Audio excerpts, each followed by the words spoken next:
Alright, in this video, this is 2017 CRF450 rear fender decal application installation.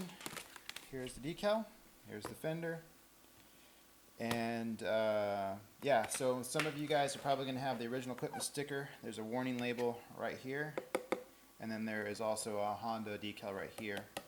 So the trick to getting it off, a lot of you guys are going to like scratch and pick and tear and maybe some acetone or something to get it gone, but the trick to get this sticker off, and I wish I showed you in this video, I've already done it, is to take something stickier than it and use it to lift it. So duct tape would probably work fine. In our situation, we have access to the really sticky stuff that we use for our graphics, so I'll take a piece of that blank vinyl and I'll grab a piece.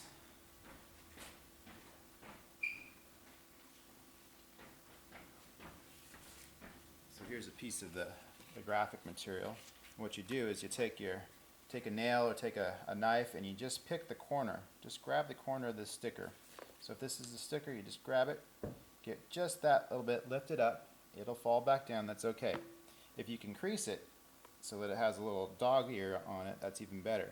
Then you take your stickier substance, so maybe your old graphic kit or perhaps some duct tape, and you will peel it away from the roll or whatever it is and cover the graphic entirely, and then press really hard on it, and you want to leave enough to grab the edge of the material and just pull really fast, and then the sticker will come off. It doesn't always come off the first time, but I promise you if you do it enough times it'll come off clean. Same with the little Honda sticker at the end.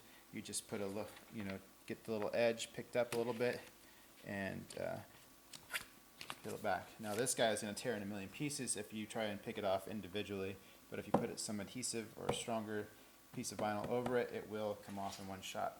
Okay, so on this fender, we're going to go ahead and clean it. I'm just going to clean the outside perimeter with contact cleaner. Here, these edges, this little ridge. Stuff dries fast, so you gotta work fast. So, really down in this area. Really important right here, because this is where it'll want to lift. Okay. And then the isopropyl alcohol. Let's get that mold release off. Any debris. Best if you've cleaned your plastic first before. You can do this on the bike. Obviously, I like it here in a controlled environment. It's not as dirty, and yeah. All right, so here's the graphic. It's going to wrap all the way around. We do have this optioned out with, well, I don't know if it's optioned yet. Really, it comes down to can this fit on my corrugated pad I ship them on. If it doesn't, I might have it. We have it set up so that it's actually a three-piece sticker. I prefer it to be one piece. I've actually rounded the corner right here to kind of give it that extra leverage to fit on the pad. So I think we're okay. If not, who knows? It's a big sticker, that's for sure.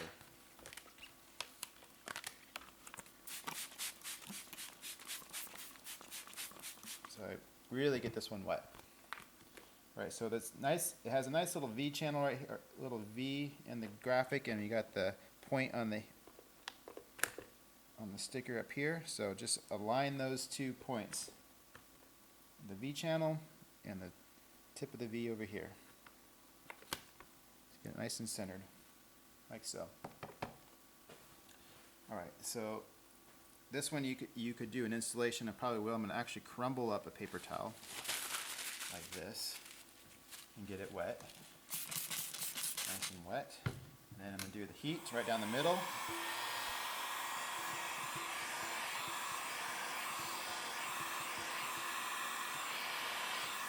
I'm going to start about where this Henson is and move all the way down. I'm using my thumb to kind of press along the edge and then come back. And it's going to cool down quick. It'll be easier to work as the plastic gets warmer, but if you're working in the winter time in a cold area in the morning or whatever, you need lots of heat. You might even preheat the plastic. So now that I've got that edge down, I can pull up the liner or the decal, start pulling it.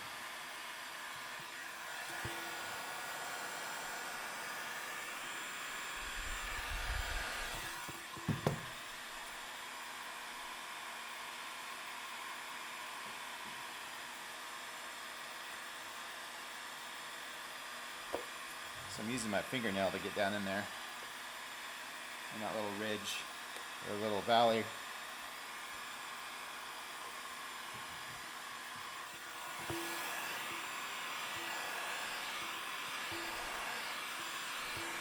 You gotta keep re-wetting your paper towel, because it dries out fast when the vinyl's warm. So as I go, I'm going back and forth, and I'm looking for reflections of bubbles. Going back and forth with the heat. You got to keep this heating and repeating process because the vinyl cools down so quickly.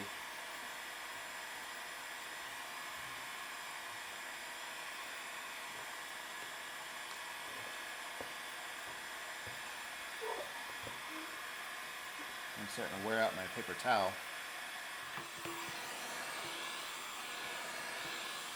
The blue shop towels work really well. Those things last forever.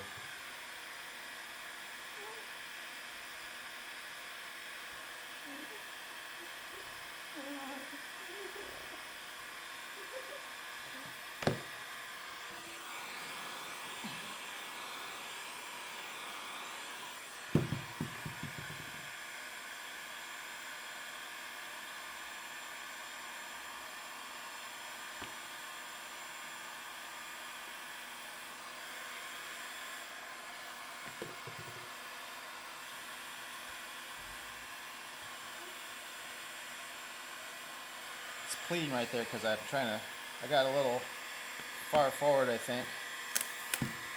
So I'm trying to keep the vinyl on.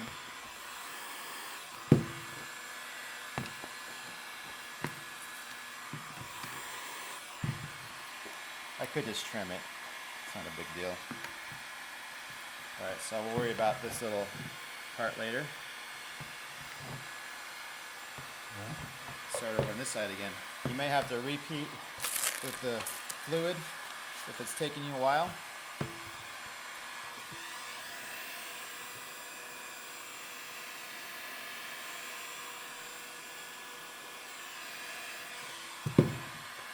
So that side was with the paper towel. This side I'm going to do with the squeegee.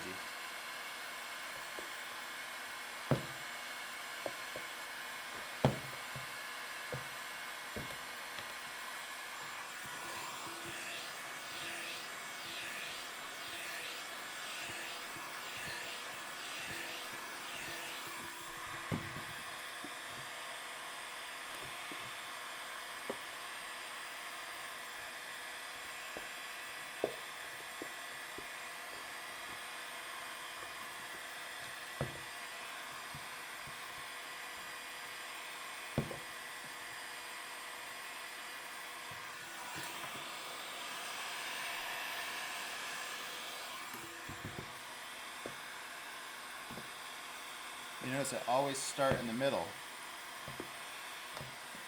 You don't want to chase a bubble from this end all the way to that end. It's much more effective to start from the center.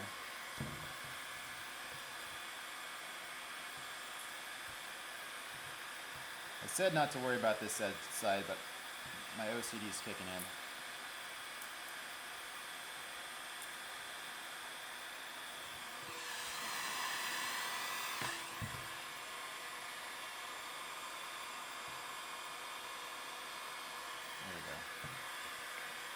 Much better.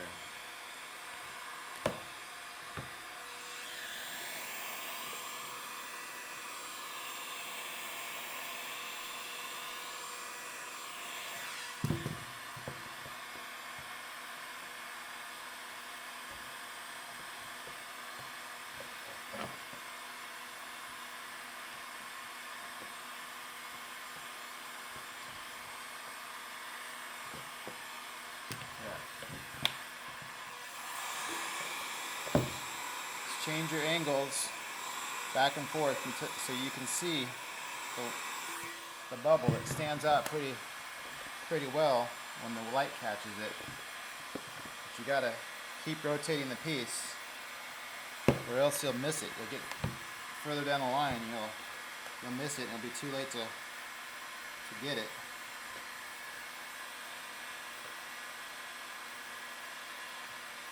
So this is that saw. I'm missing the detail, huh? Sawing the material, but it's cooling down too quick. More heat.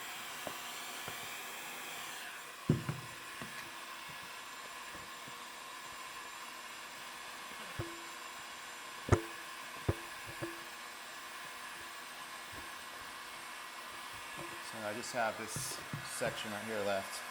I'm just going to pull on it.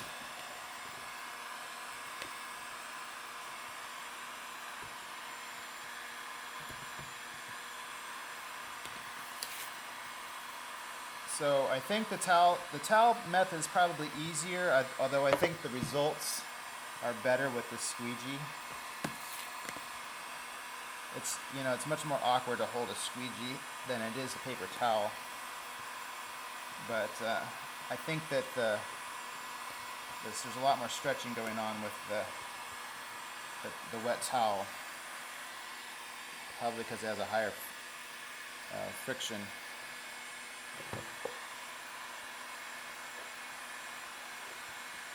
But it's definitely easier with the towel.